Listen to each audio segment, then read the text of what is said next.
Muhammad Fajrin yang tidak sempat hadir karena sakit. Jadi di sini kami akan melakukan praktikum dengan judul uji protein. Adapun alat dan bahan.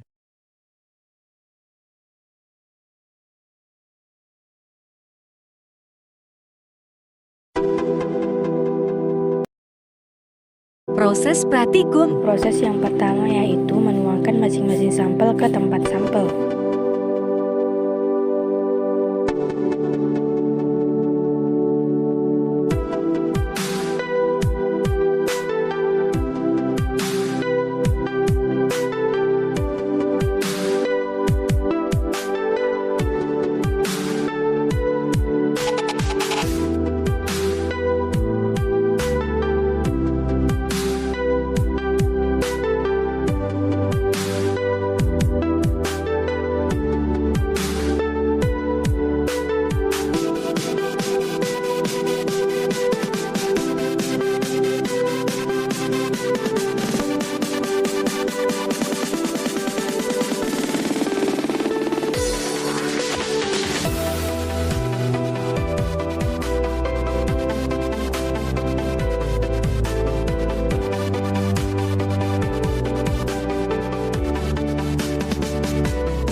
Kemudian, masing-masing sampel akan ditetesi dengan cuka. Sampel yang pertama yaitu kecap. Kemudian ditetesi betadine, diaduk-aduk. Hasilnya, kecap yang sebelumnya kental ketika ditetesi betadine akan cair. Kesimpulannya, kecap tidak mengandung koagulasi protein.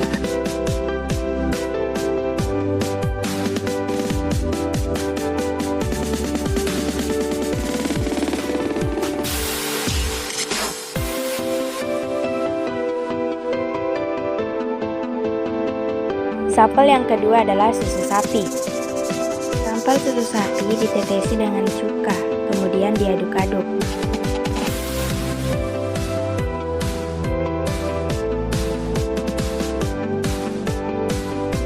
Nah, kesimpulannya, perubahan sampel susu sapi sebelum ditetesi dengan cuka yaitu cair, dan sesudah ditetesi dengan cuka akan menggumpal. Jadi kesimpulannya, susu sapi mengandung koagulasi protein. Sampel yang ketiga yaitu susu kedelai. Nah, susu kedelai ditetesi dengan cuka, kemudian diaduk-aduk.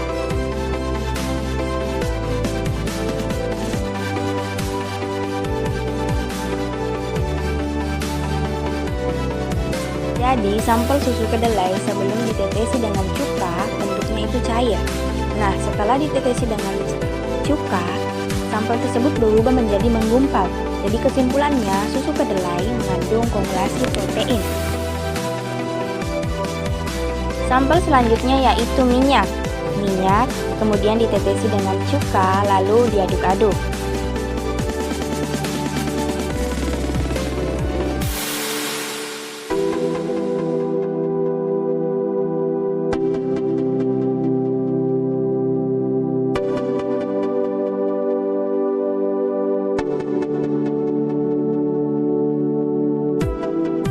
Jadi, perubahan sampel pada minyak sebelum ditetesi dengan cuka adalah cair, dan setelah ditetesi dengan cuka, sampel tersebut tetap cair.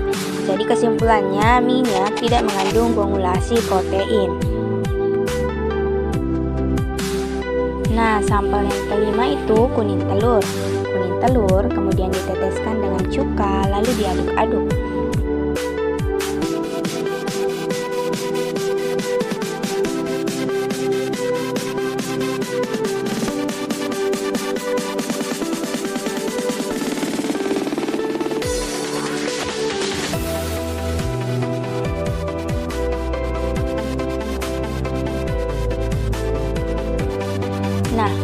Perubahan sampel pada kuning telur sebelumnya itu kental dan setelah ditetesi dengan cuka akan menggumpal. Jadi kesimpulannya, kuning telur mengandung koagulasi protein.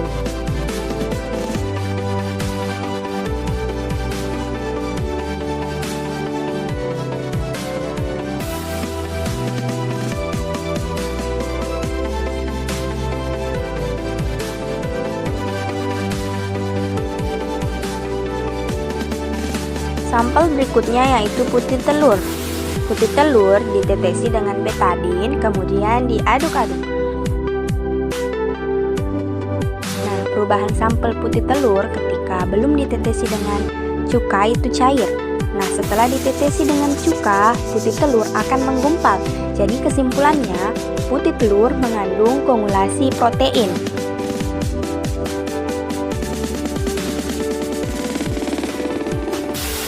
Kemudian untuk sampel yang terakhir itu ada air gula. Air gula kemudian ditetesi dengan cuka, lalu diaduk-aduk.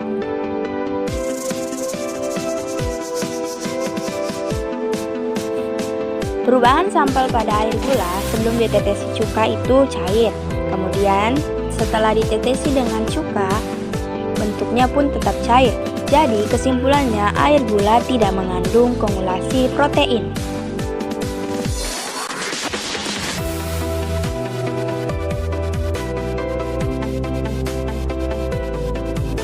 Hasil akhir sebelum dan sesudah.